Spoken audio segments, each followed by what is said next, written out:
Hello guys, how are you? I hope all people are super fine. So today we are going to start our new topic which is the interference fringes. Okay. So today we are going to discuss about the interference fringes. तो जैसा कि मैंने last class में बताया था कि हमारे पास मान लो अगर एक जैसे जब भी हम इंटरफेरेंस करवाते हैं दो वेव्स आती हैं तो वो दो वेव्स आपस में क्या होती हैं तो वो दो वेव्स आपस में सुपरपोजिशन मतलब कंबाइन होते हैं काइंड ऑफ सुपर इम्पोज करती हैं और बीच में हमें क्या मिलता है बीच में हमें सेंट्रल मैक्सिमा मिलता है राइट और फिर उसके बाद हमें डार्क मिलता है फिर ब्राइट मिलता है फिर डार्क मिलता है फिर ब्राइट मिलता है ऊपर और नीचे राइट इजंट इट तो हमने ये देखा था तो अब ना हमारे पास एक टॉपिक आता है कि हमारे पास फ्रिंज विथ है तो अब ये हमारे पास फ्रिंज विथ की अगर ये बात कर रहा है तो देखो फ्रिंज विथ का मतलब होता है जैसे मान लो मेरे पास पहला डार्क आया और फिर मेरे पास एक दूसरा डार्क आया तो पहले डार्क और दूसरे डार्क के बीच में जो मेरे पास विथ हुई तो जो सेपरेशन डिस्टेंस है सेपरेशन जैसे कि पहला वाला फ्रिंज विथ और फिर दूसरा वाला फ्रिंज विथ मतलब मान लो अगर पहला ब्राइट है और दूसरा ब्राइट है तो उसके बीच का डिस्टेंस कितना है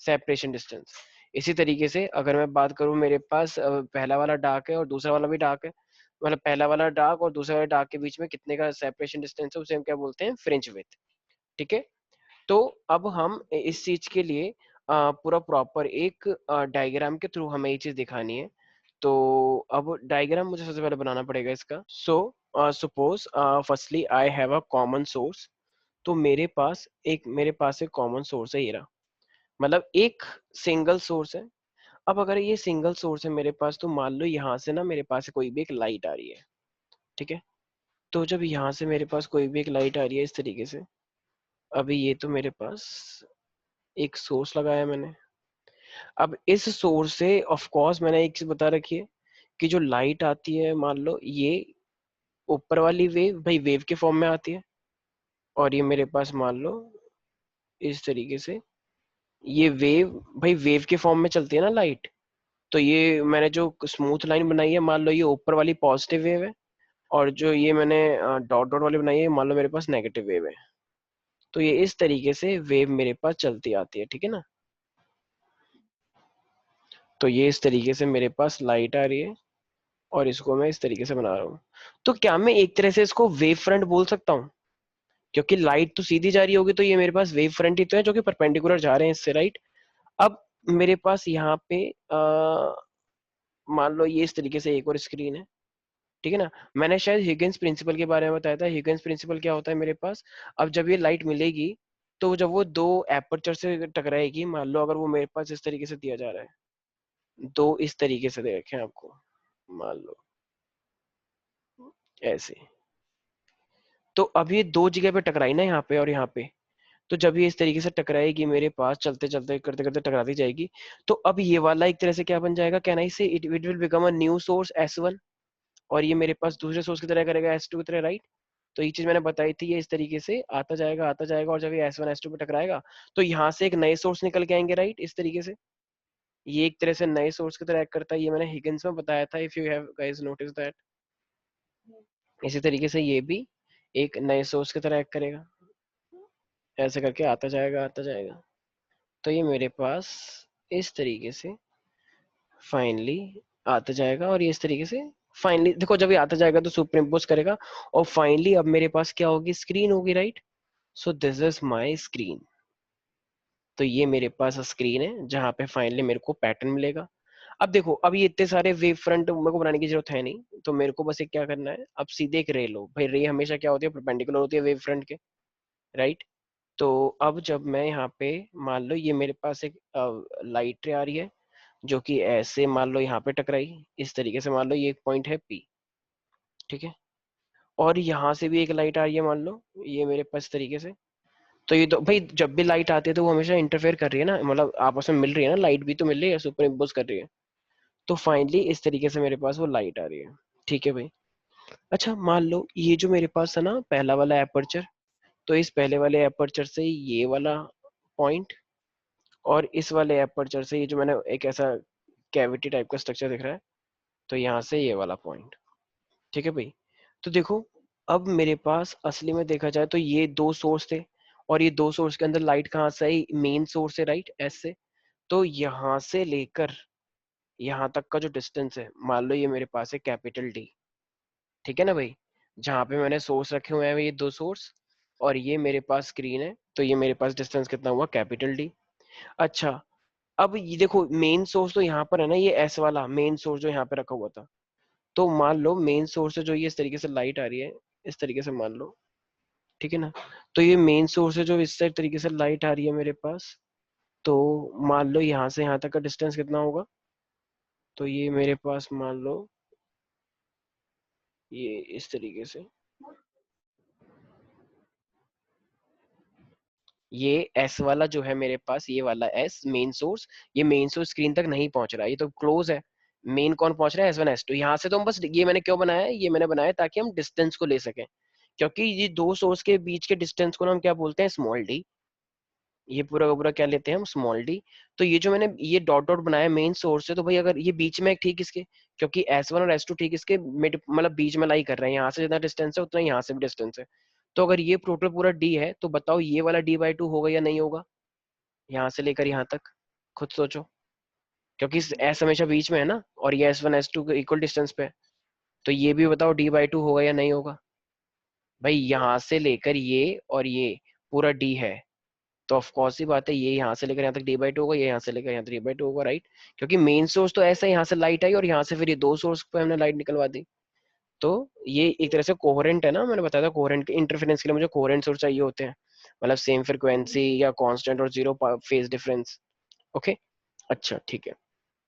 अब देखो, अब जब ये स्क्रीन के ऊपर आए होंगे तो जरा मुझे एक बात बताओ, तो बीच में मुझे इंटरफेरेंस पैटर्न मिला होगा, यस और नो। मतलब बीच में मुझे मैक्सिमम मिला होगा, फिर मुझे डार्क मिला होगा यहाँ पे, डार्क के बाद फिर मुझे ब्राइट मिला, फिर मुझे डार्क मिला, फिर मुझे ब्राइट मिला, राइट।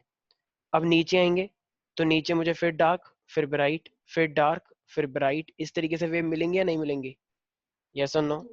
तो जो सेंटर में मुझे मिला है ये मेरे पास एक तरह से क्या है, ये मेरे पास ब्राइट है, ये मेरे पास डार्क, ये फिर से सेकेंडरी ब्राइट, ये मेरे पास फिर से डार्क, तो इस तरीके से ये मेरे पास मिलता जाएगा। ओके, तो ये पूरा का पूरा एक डायग्राम है बेसिकली किस चीज का, कि ये हमारे पास हम इंटरफेरेंस फ्रिंजेस के बारे में पढ़ना जा रहे हैं। अब देखो, अब जब दो कॉन्जिक्यूटिव डार्क, देखो जैसे मान लो मेरे पास एक डार्क ये रहा, ठीक है, और एक डार्क ये रहा, तो बताओ ये टू कॉन्जिक्यूटिव डार्क हुए या नहीं हुए। ये दो ब्राइट, एक ब्राइट ये रहा, कॉन्जिक्यूटिव का मतलब एक के बाद, ये एक ब्राइट है और उसके बाद ये वाला ब्राइट है। तो बताओ ये टू कॉन्जिक्यूटिव ब्राइट हुए या नहीं हुए, बिल्कुल हुए। Any doubt in this. तो देखो, अब देखो मेरे पास ये पॉइंट है पी। तो अब मैंने तुम्हें एक चीज बताई थी, देखो एस टू से लेकर वो पी पे गया, और एस वन से लेकर पी तक गया।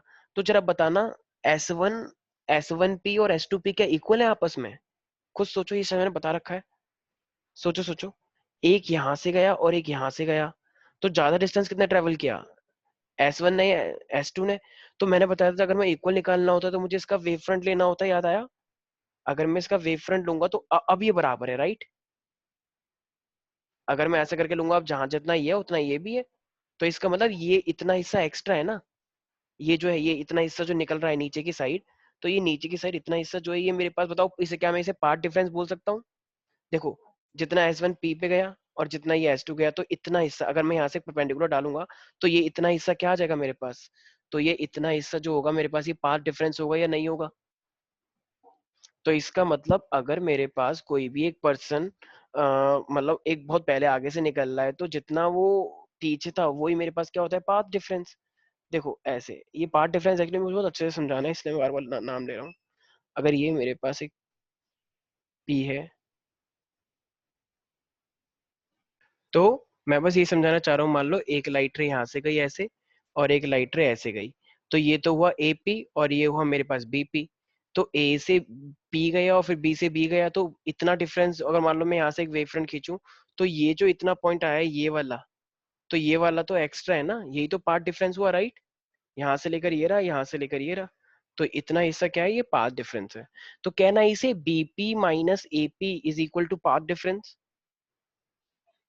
बहुत सिंपल है भाई, बीपी में से अगर मैं एपी को माइनस कर दूंगा तो मेरा ये वाला पार्ट डिफरेंस निकल के आ जाएगा, राइट, इस डायग्राम को देखते हुए। तो इसका मतलब अगर मुझे पार्ट डिफरेंस निकालना हो तो we can say that S two P में से माइनस का अगर मैं S1P कर दूंगा, S2P में से अगर मैं S1P कर दूंगा तो मेरे पास इतना हिस्सा निकल के आएगा, और वो इतना हिस्सा क्या होगा, मेरे पास पार्ट डिफरेंस होगा, राइट? ओके, सो नाउ, सो अब इसका मतलब अगर मुझे पार्ट डिफरेंस निकालना हो तो we can say that path difference, तो पार्ट डिफरेंस क्या होगा मेरे पास, S2P माइनस का S1P, तो S2P माइनस का S1P, तो अब देखो मैं क्या कह सकता हूँ फिर, तो मेरे पास ठीक है, इतना हिस्सा तो समझ में आ गया कि ये मेरे पास क्या है, पार्ट डिफरेंस है, S2P माइनस का S1P, राइट? ओके, अब अगर मैं डायग्राम में ध्यान से देखूं, so if I see the diagram very carefully, तो देखो मुझे ना दो राइट ट्रायंगल दिख रहे हैं, कैसे? एक तो ये दिख रहा है, देखो अगर मैं यहाँ पे पॉइंट लगा दूं, एक है मेरे पास S1P, एक ये वाला ट्रायंगल है, और एक मेरे पास ये वाला ट्रायंगल है, ये दो ट्रायंगल मुझे सामने दिख रहे हैं बिल्कुल, मान लो ये ए है और ये बी है, तो एक ट्रायंगल क्या है मेरे पास, S1PA, और एक मेरे पास है S2PB, राइट? S1PA और एक मेरे पास है S2PB, ये दो मेरे पास ट्रायंगल हैं, यस और नो? तो अब जब मेरे पास ये दो ट्रायंगल हो गए तो मैं क्या कह सकता हूँ, तो देखो बहुत सिंपल सी, तो देखो अब अगर मुझे पाइथागोरस निकालना हो दोनों का, तो पाइथागोरस थ्योरम लगा के मैं एक चीज बोल सकता हूँ ना, देखो ये इतनी चीज तो समझ में आ रही होगी, देखो ज्यादा कंफ्यूज नहीं होना है, बेशक डायग्राम थोड़ा कंफ्यूजिंग लग रहा हो, पर इतना कंफ्यूज होने की जरूरत नहीं है। तो एक ट्रायंगल मेरे पास ये दिखा, और एक ट्रायंगल मेरे पास ये दिखा, तो तो मेरे पास दो ट्रायंगल, हाँ, तो मेरे पास ये दो ट्रायंगल हैं, एक ये रहा और एक ये रहा, ठीक है ना? तो अब ये दो ट्रायंगल है, तो देखो ये मेरे पास हाइपोटेनियस है या नहीं, S1P, और S2P भी मेरे पास हाइपोटेनियस है इस बड़े वाले ट्रायंगल का, यस और नो? तो एक काम करते हैं, अगर मैं इसमें से ये कर दूं S2P माइनस S1P, बड़े वाले हाइपोटेनियस में से अगर मैं इस वाले का हाइपोटेनियस माइनस कर दूं, राइट, तो मेरे पास पार्ट डिफरेंस आएगा या नहीं आएगा? ठीक है, तो एक काम करो, पार्ट डिफरेंस तो आएगा ही, लेकिन अब ना उसे स्क्वायर कर दो। तो देखो बहुत सिंपल सी चीज है, बस माइनस करने के बाद स्क्वायर, माइनस के साथ साथ मैं स्क्वायर भी कर रहा हूँ, तो मैं राइट ट्रायंगल के अंदर क्या ले रहा हूँ, तो ये जो तुमने पार्ट डिफरेंस देखा है ना, देखो बहुत सिंपल सी चीज, S2P है मेरे पास, तो S2P का स्क्वायर माइनस S1P का स्क्वायर, तो मैं सब्ट्रैक्ट कर रहा हूँ स्क्वायर करने के बाद, इट इज इक्वल टू, अच्छा S2P किसके बराबर था भाई, हाइपोटेनियस का square is equal to perpendicular का स्क्वायर प्लस बेस का स्क्वायर, तो S2P स्क्वायर क्या हो जाएगा मेरे पास, S2B का स्क्वायर प्लस PB का स्क्वायर, यस और no? Can I say that? Okay, minus, अभी मेरे पास S1P है, तो S1P क्या हो जाएगा मेरे पास, S1A का square minus and plus PA का स्क्वायर, इज दैट क्लियर? तो इस वाले के लिए ये रहा पाइथागोरस, इस वाले के लिए ये रहा, गॉट इट?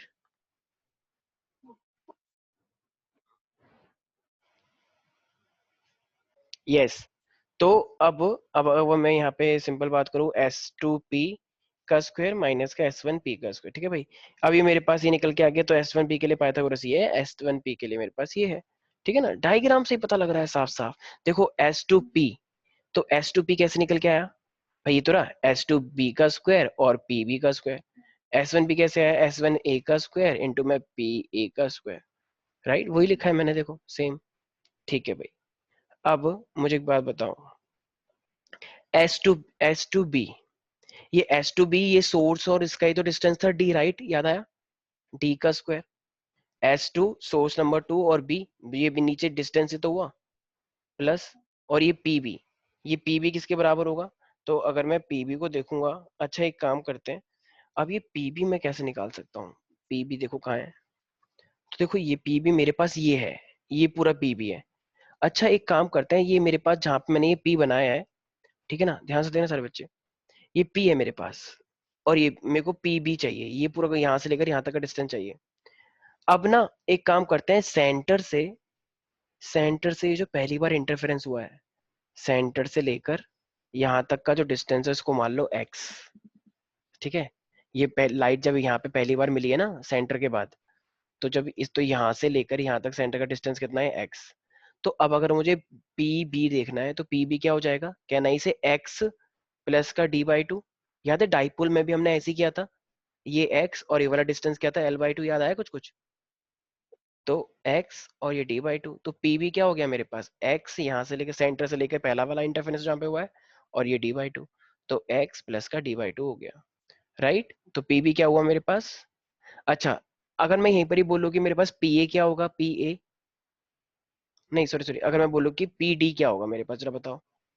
इतना हिस्सा अगर मैं बोलूँ तो ये तो x है, तो पी भी हमने क्या बोला, एक्स प्लस का डी/2।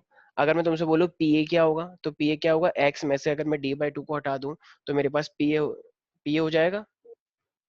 तो पी ए का वो क्या होगा, एक्स में से डी/2 को माइनस कर दो तो इतना हिस्सा निकल के आ जाएगा, राइट। ये S1 के लिए है, और ये S2 के लिए हो गया पूरा, जहां पे वो पहली बार मिला है। तो इसका मतलब, मैं अगर मुझे पीबी बताना हो तो पीबी को मैं क्या लिख सकता हूँ, तो पीबी को मैं लिखूंगा एक्स प्लस का डी/2 का होल स्क्वायर, ठीक है, और माइनस S1 A क्या है, S1 A भी तो डी है भाई, ये भी ए था, ये भी बी था, राइट।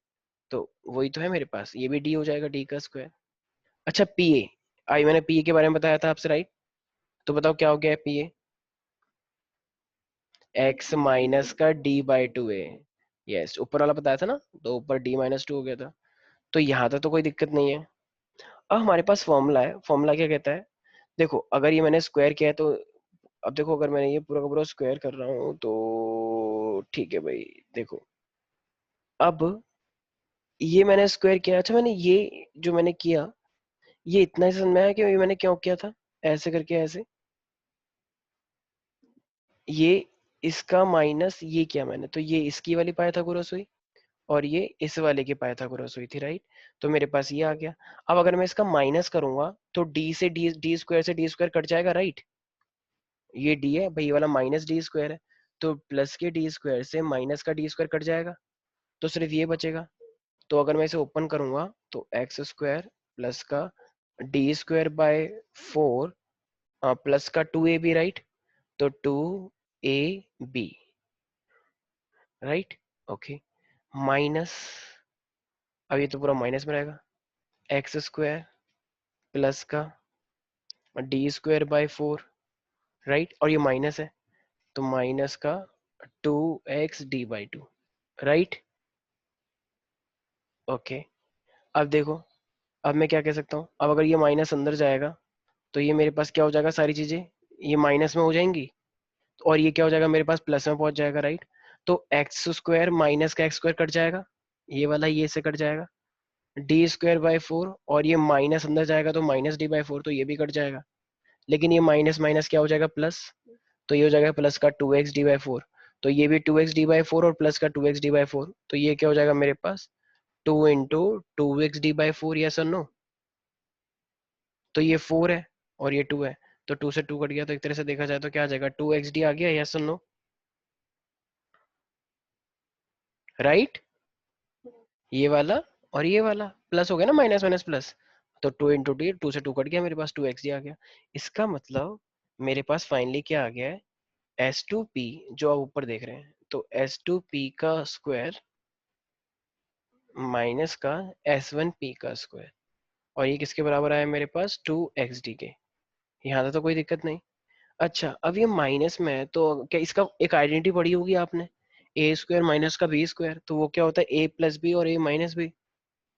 तो मैं क्या लिख सकता हूँ, S2p minus S1p, and we can write S2p plus का S1p, राइट, ये लिख सकता हूँ इस आइडेंटिटी की जगह पे। एक है S2p माइनस का S1p, S2p प्लस का S1p is equal to 2xd, right, can I say that. Okay, तो ये मेरे पास क्या बन जाएगा, S2P माइनस का S1P इज इक्वल टू, ये हो जाएगा 2XD divided by S2P plus S1P। Any doubt in this? अब देखो ये 2XD तो रहेगा ही रहेगा, डिवाइडेड बाय, अब देखो मेरे पास ये है नीचे, तो ये S2P जो है, और ये भी क्या है मेरे पास S1P। तो S2P और S1D किसके बराबर है, देखो ऊपर D के बराबर होगा। S2P देखो, S2P देखो, देखो चाहे तो, अब देखो एक्चुअली हुआ क्या है, इसके अंदर ना आपको एक छोटी सी चीज एज्यूम करनी पड़ेगी। क्या, अगर अगर मेरे पास ये P पॉइंट बहुत ही क्लोज होता, देखो ये सेंटर है, राइट, तो सेंटर के बाद अगला क्या बनता है, डार्क। तो सेंटर के बाद अगला अगर डार्क बनता है तो वो कोई ज्यादा डिस्टेंस लेता है या कम डिस्टेंस लेता है, ये मान लो ये बहुत इसके पास में है, ठीक है। तो अगर ये इसके बहुत पास में हुआ सेंटर के बाद पहला वाला डार्क, तो ये P पॉइंट भी तो पास में ही होगा, राइट, एकदम यहाँ पे मान लो ये सेंटर है और ये P पॉइंट यहाँ पे लाई कर रहा है। तो अगर ये P पॉइंट यहाँ पे लाई कर रहा है मेरा इस पॉइंट पे, तो इसका मतलब ये हाइपोटेनियस या डी एक ही जैसा तो हो जाएगा। यहाँ पे एक्चुअली हम क्या कर रहे हैं, देखो ये वाला हाइपोटेनियस और ये, तो ये डी है और ये हाइपोटेनियस है। तो हम कह रहे हैं कि अगर अगर ये वाला पॉइंट मेरा बहुत पास होता, तो ये भी तो एक तरह से डी के जैसा ही हो जाता है अप्रोक्सीमेट, अगर ये बहुत क्लोज होता तो, राइट। तो हमारा ये एजम्पशन है, यहाँ पे हमें ये एज्यूम करना पड़ेगा कि अगर ये पी हमारा इस सेंटर के बहुत ही ज्यादा पास में है, बहुत ही ज्यादा क्लोज है, तो अगर ये बहुत ही ज्यादा क्लोज है तो इसका मतलब उसे भी हम डी ले सकते हैं, ठीक है। तो देखो S1P और S2P, तो ये दोनों ही क्या है, इस पूरे डी के जैसे हो जाएंगे, थोड़ा सा ही तो टेढ़ा है ऊपर की साइड, तो इसको भी डी मान लो और इसको भी डी मान लो। ये वाला एजम्पशन है यहाँ पे, एकदम स्ट्रॉन्ग एजम्पशन है। यहाँ पे कुछ लोग थोड़ा सा बोलते हैं कि सर ये क्या हो रहा है, ऐसे कैसे मान सकते हैं हम हाइपोटेनियस को बेस कैसे मान सकते हैं, बट आई टोटली एग्रीड। तो बट स्टिल हमें मानना पड़ेगा, ठीक है, ये डेरिवेशन है और डेरिवेशन में कुछ एजम्पशन इसके अंदर ली गई हैं। ये वेव का टॉपिक है, इजी नहीं है, तो कुछ एजम्पशन मान यहाँ पे इन्होंने मान रखी है, ठीक है। तो देखो S2P ये था और S1P ये था, राइट। तो इन्होंने इन दो लाइनों को कैसे मान लिया, एक ऐसे और एक ऐसे, तो ये भी डी हो गया और ये भी डी हो गया, राइट। यस और नो? तो S1P ऐसा था, S2P ऐसे था, तो अब ये एक तरह से ऐसा हो गया है S1P और S2P। तो ये वाला पोर्शन क्या है, सिर्फ और सिर्फ कहना ही से इट इज कंसिडरेशन, आपको एक स्ट्रॉन्ग कंसिडरेशन करना पड़ेगा। तो अब बताओ अगर स्ट्रॉन्ग कंसिडरेशन है तो ये क्या हो जाएगा, 2XD अपॉन में, अच्छा ये भी डी हो गया, ये भी डी हो गया, तो क्या हो गया, ये कहना ही से 2D, और ये हो जाएगा मेरे पास S2P माइनस का S1P। Any doubt in this? अब मुझे एक बात बताओ, ये S2P माइनस का S1P ये पाथ डिफरेंस था या नहीं था? देखो मैंने बताया था, इस बड़े वाले में से अगर मैं इसको माइनस करता हूँ तो इतना ऐसा पार्ट डिफरेंस निकल के आता ही नहीं आता। तो ये बताओ, तो क्या मैं इसे पार्ट डिफरेंस बोल सकता हूँ? तो ये मेरे पास हो जाएगा पाथ डिफरेंस। इसका मतलब मेरा पाथ डिफरेंस क्या आ गया है, देखो 2 से 2 कट जाएगा, तो मेरा पाथ डिफरेंस का जो फॉर्मूला आ गया वो क्या आया, एक्स डी अपॉन डी, मतलब x small d upon capital D. अब ना यहाँ पे ना कुछ बच्चे ना बहस करते हैं, मतलब बहस मतलब काइंड ऑफ उनका एक आर्ग्यूमेंट होता है कि सर मुझे एक बात बताओ, आपने सर S1P और S2P को आपने सर कि आपने ये इक्वल इक्वल कर दिया है, तो सर जब आपने ये इक्वल इक्वल कर दिया है तो ये तो चलो डी हो गया, तो फिर जब आप यहाँ पे कह रहे हैं कि S2P माइनस का S1P, तो सर ये तो जीरो हो जाएगा अगर हम इसी डायग्राम को देखें, इजंट इट?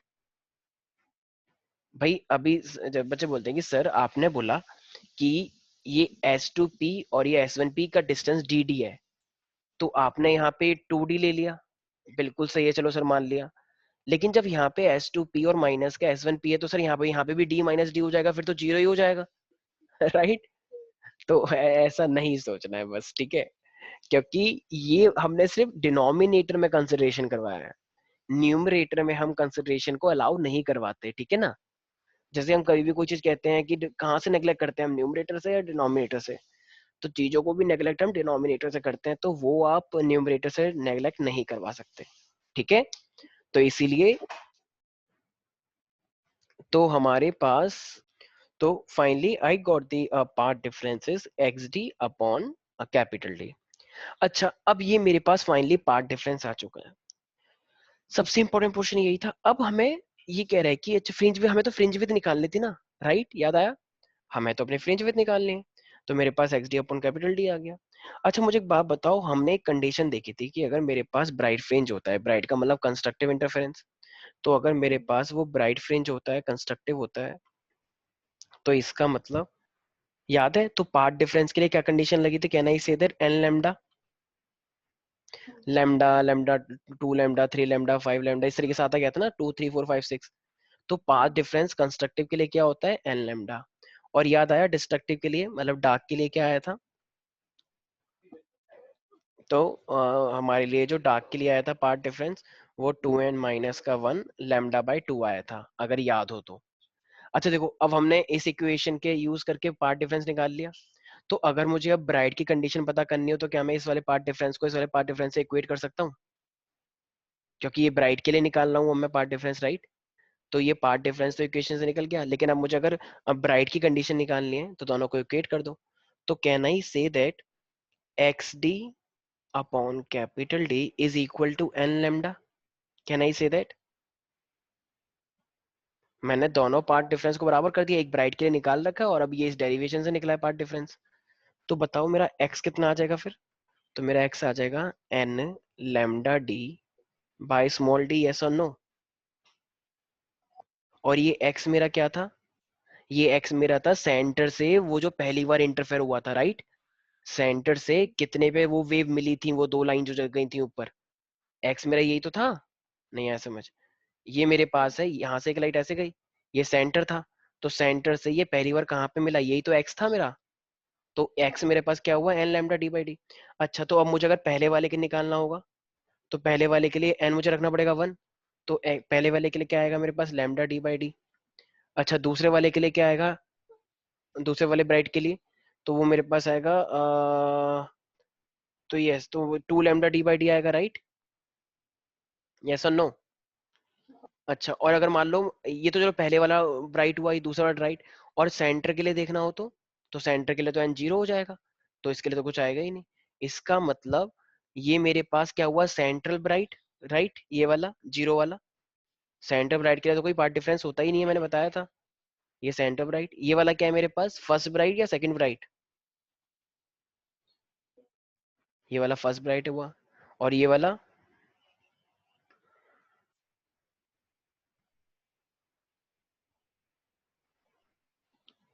तो ये वाला मेरे पास सेंट्रल ब्राइट हुआ, सेंट्रल ब्राइट। ये वाला मेरे पास फर्स्ट ब्राइट हुआ, क्योंकि मैंने एन इज इक्वल टू 1 रखा। ये वाला मेरे पास सेकंड ब्राइट हुआ, इसी में मैं 3 रखूंगा, तो 3 लैम्डा डी बाई डी आ जाएगा, राइट। तो ये तो हुई मेरे पास ब्राइट के लिए एक्स की वैल्यू। ठीक है भाई।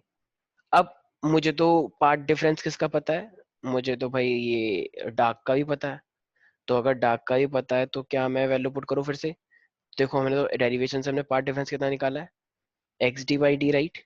तो x small d upon capital D is equal to, और ये कितना है मेरे पास, कितना निकल के आया था उस टाइम जब मैंने निकाला था लास्ट क्लास में, तो ये था मेरे पास 2n - 1 लैम्डा/2, राइट। तो इससे मेरा एक्स कितना निकल के आएगा, यस। तो हमने करा कुछ नहीं है, हमने पार्ट डिफरेंस का डेरिवेशन से निकाल लिया, और बस कंस्ट्रक्टिव और डिस्ट्रक्टिव की हमें पार्ट डिफरेंस की इक्वेशन पता है, उससे इक्वेट कर रहे हैं हम। तो मेरा अब एक्स कितना आ जाएगा। तो अगर अब मैं यहाँ पे एक्स निकालना चाहूंगा, तो देखो ये 2n - 1 लैम्डा/2 है, तो फिर ये मेरे पास हो जाएगा 2n - 1, ये लैम्डा, और ये डी ऊपर आ जाएगा, और ये स्मॉल डी नीचे आ जाएगा, तो ये हो जाएगा 2d। एम आई राइट। ठीक है। अच्छा, क्या मैं एन को जीरो रख सकता हूँ अब, क्या लगता है। जैसे मैंने यहाँ पे एक्स जीरो निकाला, जब क्योंकि मैंने एन को जीरो रखा, लेकिन क्या यहाँ पे मैं एन को जीरो रख सकता हूँ। एन जीरो रखने का मतलब है सेंटर पे, क्या सेंटर पे ब्राइट आता है या डार्क आता है। सेंटर पे सिर्फ ब्राइट आता है, तो सेंटर पे तो डार्क होता ही नहीं है। तो सेंटर पे डार्क होता ही नहीं है, तो क्या डार्क के लिए मुझे जीरो रखना चाहिए, नहीं रखना चाहिए। क्योंकि डार्क तो हमेशा फर्स्ट होता है, सेकंड होता है, थर्ड होता है, लेकिन डार्क का भी सेंटर हो सकता है क्या। मैंने बताया था ना कि बीच में हमेशा ब्राइट आता है, उसके बाद फर्स्ट डार्क, और ये भी फर्स्ट डार्क, फिर ब्राइट, फर्स्ट ब्राइट, फिर दोबारा मेरे पास क्या है, डार्क। तो डार्क तो कभी सेंटर हुआ ही नहीं, राइट। तो सेंटर जैसे मान लो, ये तो पता ही है ना, जब आपस में लोग खड़े होते हैं तो सेंटर में तो कोई एक ही बंदा खड़ा हो सकता है ना, एक पर्सन ही खड़ा हो सकता है, राइट। दो लोग नहीं खड़े हो सकते, तो इसीलिए जैसे मॉडलिंग में देखा होगा ना, कोई भी जो शो स्टॉपर होती है जो हमेशा सेंटर में खड़ी रहती है, तो उसी तरीके से तो सेंटर एक ही हो सकता है, तो वो है ब्राइट। ठीक है, तो मैं एक्स की वैल्यू को अब n0 नहीं रख सकता। रीजन क्या है इसका, क्योंकि सेंटर पे तो ब्राइट होता है। अच्छा, तो n को 1 रख सकता हूँ, बिल्कुल रख सकता हूँ। तो 1 रखूंगा तो वो फर्स्ट डार्क हो जाएगा। तो चलो रखो, तो 2 × 1, 2 माइनस का 1, ये बचा 1, तो ये बचा 1/2। 1/2, तो इसका मतलब ये क्या गया मेरे पास, 1/2 लैम्डा d/d, राइट। ये क्या हुआ मेरे पास, फर्स्ट डार्क हुआ या नहीं हुआ। So this is my first dark. तो ये मेरे पास हुई फर्स्ट डार्क की कंडीशन। अब ऐसे ही मैं रखूंगा n = 2। तो n = 2 रखूंगा तो मेरे पास 2 आ जाएगा, 2 2 जा 4, 4 में से एक गया, 3। तो अब मेरे पास क्या आ जाएगा, 3/2 लैम्डा d/d, राइट। यस और नो। तो ये मेरे पास, तो अभी मेरे पास कौन सा हुआ, ये फर्स्ट ब्राइट हुआ, सेकंड ब्राइट या डार्क हुआ, क्या हुआ ये मेरे पास। यस, तो ये कौन सा डार्क है, तो ये वाला मेरे पास होगा सेकंड डार्क। Very simple. तो इस तरीके से क्या थर्ड डार्क भी हो सकता है, ऑफ कोर्स। जैसे यहाँ पे थर्ड ब्राइट हो सकता है, इस तरीके से निकलता जाएगा, राइट, फिर हो जाएगा 5/2, इजंट इट। तो अब अगर मैं देखो, अगर मैं यहाँ पर चीज को देखूं, तो देखो यहाँ पे जिस तरीके से रिपीट होता जा रहा है, तो अगर मैं एक्सएन देखूंगा कंस्ट्रक्टिव के लिए, एक्सएन, तो वो मेरे पास क्या है, देखो वैल्यू बढ़ती जा रही है ना, 1 2, इस तरीके से 3 बढ़ती जाएगी। तो इसके लिए फॉर्मूला क्या बना अब, एन लैम्डा d/d बनी, right. N lambda d/d, right. तो ये जो मेरे पास x आया, x की जो डिस्टेंस है मतलब सेंटर से, तो उसके लिए ब्राइट के लिए क्या कंडीशन बनी, एन लैम्डा d, राइट। चाहे फर्स्ट के लिए निकालो चाहे सेंटर के लिए निकालो। और इसके लिए क्या बनी देखो, अगर मुझे इसके लिए एक्शन निकालना हो डिस्ट्रक्टिव के लिए, तो ये तो देखो 1/2 है, ये 3/2 है। तो 1/2 और 3/2, तो इसको अगर मैं ध्यान से देखूं तो देखो 1 और ये 3, इसका मतलब ये जो कंडीशन बन रही है, देखो 2 तो है ही नीचे नीचे, तो 1 3 5 ये कैसे आता है, of course 2n-1, right.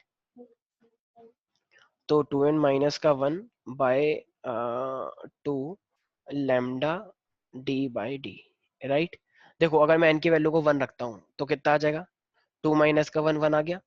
n की वैल्यू को 2 रखता हूँ तो 2 2 जा 4 -1 3 आ गया, राइट, इजंट इट।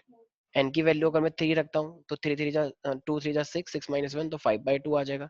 यस और नो, लैम्डा d/d। तो इसका मतलब इस तरीके से ये किसकी इक्वेशन आ गई है मेरे पास, ये मेरे पास आ गई डिस्ट्रक्टिव की। तो ये जो मेरे पास डिस्टेंस आया है, ये मेरे पास किसके लिए आया है, डार्क के लिए डिस्टेंस, राइट। और ये जो मेरे पास डिस्टेंस आया है, ये मेरे पास आया है ब्राइट के लिए।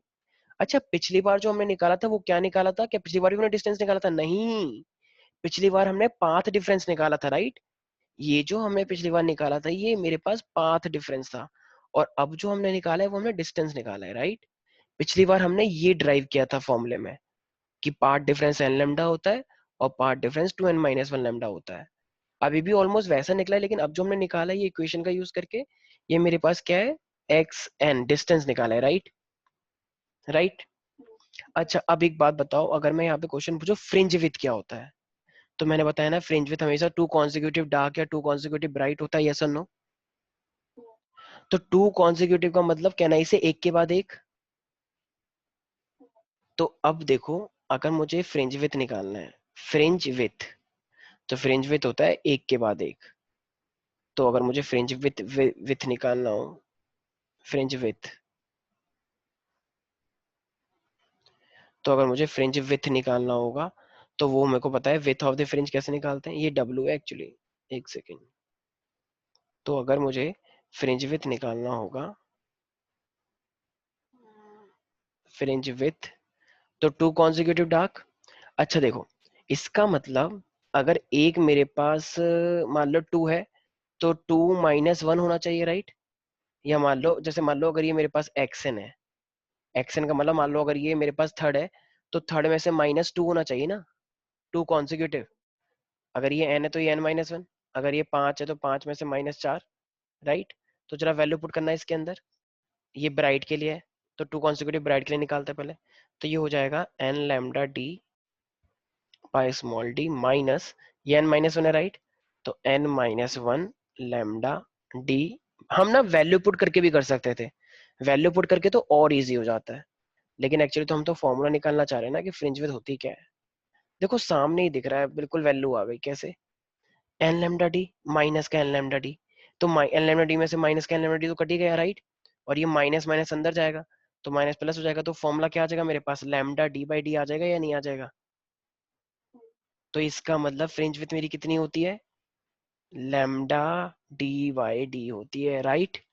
नहीं आया समझ भाई, N minus lambda D minus N lambda multiply करोगे इसका तो कट गया वो पूरा, तो माइनस माइनस प्लस हो गया, तो सिर्फ और सिर्फ क्या आएगा मेरे पास, लेमडा डी बाई डी। इसका मतलब फ्रिंज विड्थ हमेशा क्या होती है। देखो यहाँ पे ना फॉर्मूले बहुत सारे हो गए हैं, कंफ्यूजन हो सकती है। कुछ बच्चे कहते हैं अच्छा सर ये आपने निकाला था तो ये यही तो है, एन को 1 रख दो। अरे भाई तो एन को 1 रख सकते हैं, लेकिन हमें दिखाना तो पड़ेगा ना कि फ्रिंज विड्थ, क्योंकि फ्रिंज विड्थ तो कॉन्जिक्यूटिव की होती है। तो एक बार 1 रखो, एक बार 2 रखो, एक बार 1 रखो, एक बार 5 रखो, एक बार 4, और ये सब रखने के बजाय एन और n-1 तो रख सकते हैं, तब भी वही आएगा, इजंट इट। अरे सिंपल सी बात है, देखो 5 lambda D upon D -4 lambda D upon D, तो 5/4 का एक ही तो बचा, तो लैम्डा डी अपॉन डी तो होगा, यस और नो। तो ये हमने किसके निकाला है, कॉन्जिक्यूटिव टू ब्राइट के लिए। तो क्या इसी तरीके से क्या मैं फिर डार्क के लिए भी निकाल सकता हूँ, ऑफ कोर्स आई कैन। अब देखो डार्क के लिए भी मैं बोल सकता हूँ राइट, कैसे कि देखो अगर मुझे फ्रिंज विड्थ निकालनी हो, वही फ्रिंज विड्थ जो हमने यहाँ निकाली है, तो अगर मुझे फ्रिंज विड्थ निकालनी होगी तो अब मैं 2 कॉन्सिक्यूटिव डार्क लूंगा या डार्क और ब्राइट लूंगा, तो हमें हमेशा लेना होता है 2 कॉन्सिक्यूटिव डार्क। तो एक काम करते हैं, रखते हैं एक्स एन माइनस का xn-1। अब देखो अगर मैं वैल्यू पुट करूंगा इसके अंदर तो क्या आ जाएगा मेरे पास, ये वाला थोड़ा सा फॉर्मूला गंदा सा है, ठीक है, बट स्टिल 2n माइनस का इसमें तो n ही रखा मैंने, तो ये 2n-1। वैसे इसे निकालने की जरूरत नहीं, जब हमने ब्राइट के लिए निकाल लिया तो इसकी जरूरत नहीं थी, बट स्टिल माइनस का, अब 2n की जगह पे n-1 रखो, थोड़ा सा कॉम्प्लिकेट हो गया आई नो दैट, और लैम्डा डी बाई डी, ठीक है, बाई 2d, थोड़ा सा कॉम्प्लिकेट हो चुका है फॉर्मूला, ठीक है आई नो दैट। तो अब देखो अब ये क्या बन जाएगा, कैलकुलेट करें इसे, तो देखो क्या होगा ये। अब ये मेरे पास ये तो हो गया 2n-1 लैम्डा बाई डी, और जब तुम इसे 2n की मल्टीप्लाई करोगे यहाँ पे, तो ये भी देखो इतना हिस्सा यहाँ पे पूरा का पूरा कट जाएगा। देखो ये 2n-1 है, और 2n-1 ये दिख रहा है, 2n-1, भाई ये भी 2n-1 है, ये भी 2n-1 है, तो ये प्लस वाला है ये माइनस वाला है, तो पूरा का पूरा इतना हिस्सा कट जाएगा। 2n-1 और 2n-1 पूरा का पूरा कट गया, और ये माइनस जब अंदर जाएगा तो ये हो जाएगा प्लस, तो यहाँ पर भी तो सिर्फ लैम्डा डी बाई डी बचा, यस और no. Lambda D by D बचा, क्यों, ऐसा क्यों, भाई देखो ना, मेरे पास यहाँ पे भी लैम्डा 2 लैम्डा, देखो मैं समझा देता हूँ जो अगर ज्यादा कंफ्यूजन हो रही है तो, ऊपर की इक्वेशन दिख रही है ये वाली डार्क के लिए, तो ये 2n-1 लैम्डा डी अपॉन में 2d, राइट।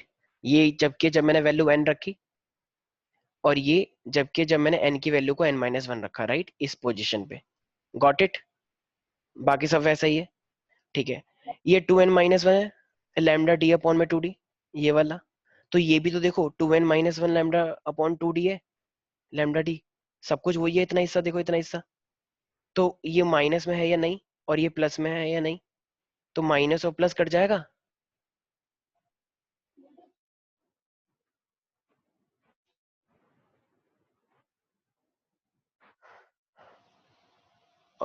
एक सेकेंड, तो 2n, देखो देखो देखो हमारे पास यहाँ पे क्या होगा, एक सेकेंड यहाँ पे, अगर मैं इसको पूरा खोल के दिखा देता हूँ। तो एक काम करते हैं, डार्क वाला थोड़ा सा अगर तुम्हें कंफ्यूजिंग लग रहा है तो मैं दोबारा करता हूँ। देखो हमने क्या करा, एक्स एन माइनस का एक्स एन माइनस वन करा, राइट। टू कॉन्सिक्यूटिव डार्क लेते हैं, राइट, यस और नो। और अब अगर तुम्हें फॉर्मूला पता हो तो हमारे पास फॉर्मूला भी क्या होता है, टू एन माइनस का वन लैम्डा बाई डी होता है। तो अब एन की जगह पे तो मैंने एन ही रखा, तो टू एन माइनस का one lambda D by two D, right. N की जगह पे मैंने एन ही रखा, अब माइनस, अब एन की जगह पे हमें क्या रखना है, एन माइनस वन, राइट। तो two N minus one minus का वन, बस मैंने एन की जगह पे एन माइनस वन रखा है ना, ओके। और ये मेरे पास lambda D by two d, यहाँ तक तो कोई दिक्कत नहीं है, ठीक है। अब एक काम करते हैं, तो इसको टू एन माइनस वन रहने देते हैं। अच्छा ये लैम्डा बाई डी तो कॉमन ही है, तो क्या कॉमन निकाल सकता हूँ मैं, लैम्डा बाई डी मुझे कॉमन दिख रहा है एक, तो कॉमन निकाल ले, ठीक है। तो माइनस का ये टू, अच्छा इसे भी अंदर मल्टीप्लाई कर दें क्या, तो ये हो जाएगा टू एन, ये हो जाएगा माइनस का टू, और ये हो जाएगा माइनस का वन, ठीक है ना। ये अभी पूरा इस तरीके से ब्रैकेट में है, और ये यहाँ पे कॉमन आ गया lambda D by D, yes और नो।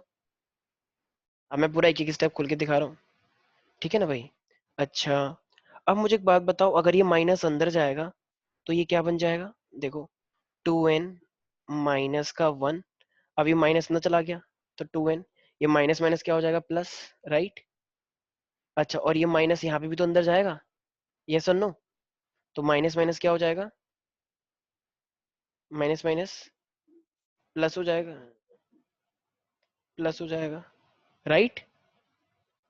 ये वाला माइनस इस पे भी तो जा रहा है शायद, भाई ये माइनस तो पूरे पे जा रहा है ना, ये वाला माइनस तो माइनस अगर पूरे पे जा रहा है तो शायद ये तो, एक सेकेंड, ये इस पे भी तो जाना चाहिए मेरे अकॉर्डिंग तो ठीक है, इसके अंदर लेकर गए हम, और ये मेरे पास ब्रैकेट के बाहर आ गया lambda D by two d, यहाँ तो कोई दिक्कत नहीं है।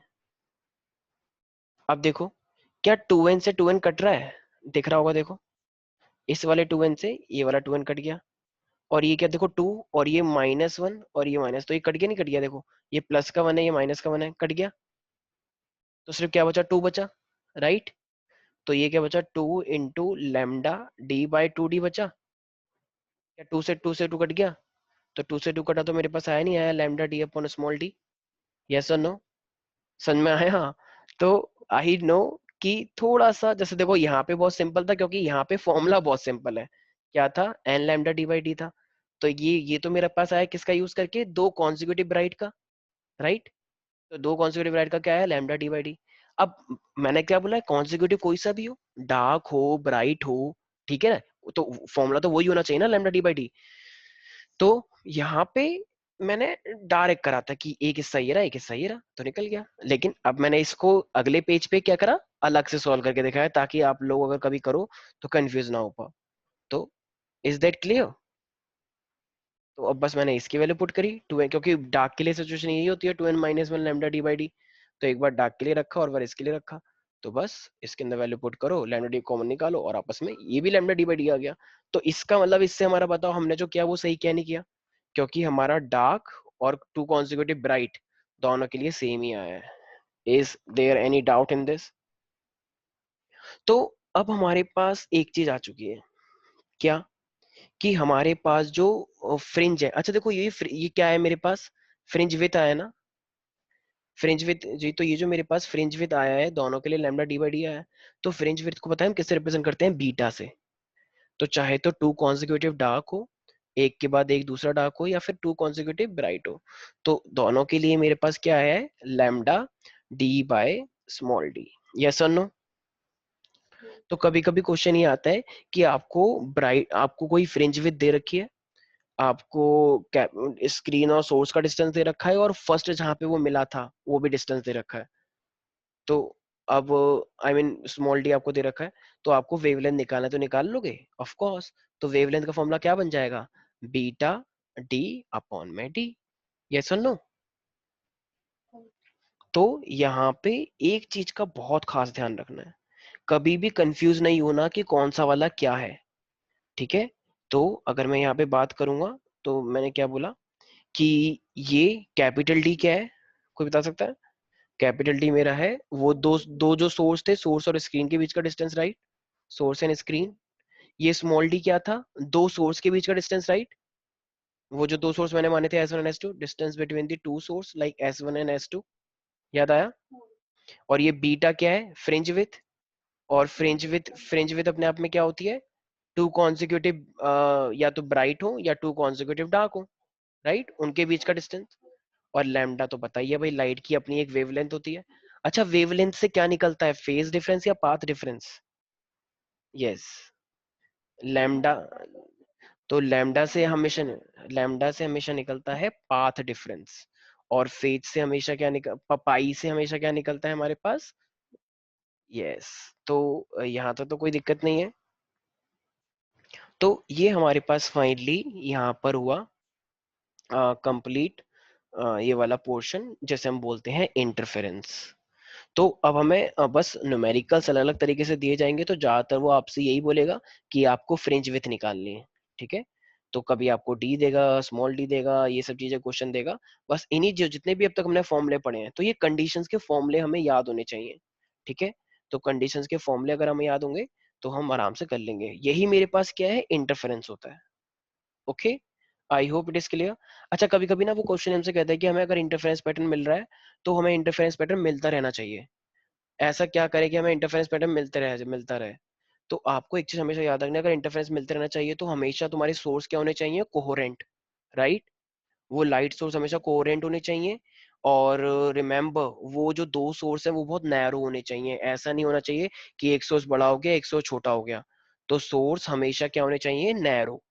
जितने नैरो दो सोर्स होंगे छोटे छोटे, जैसे बताया था ना अभी मैंने, जैसे वो जो गैप सा बनाया था ऐसा, तो वो सोर्स जितने नैरो होंगे उतनी देर तक हमें इंटरफेरेंस मिलता है। ठीक है?